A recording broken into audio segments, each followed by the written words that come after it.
কতটুকু আছে পানি?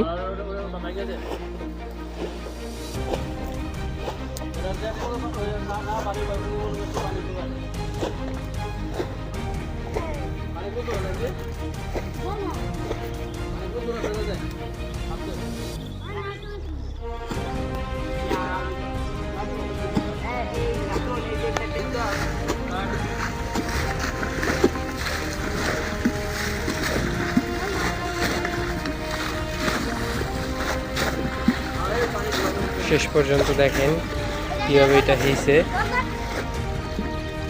এত বড় পুকুর কি ওরা হিস্সা লইতে পারবো? এই জন্য তোমরা সবাই লাইক কমেন্ট শেয়ার করে দিবে। এই জন্য সবাই লাইক কমেন্ট শেয়ার করে দিবে তাদের।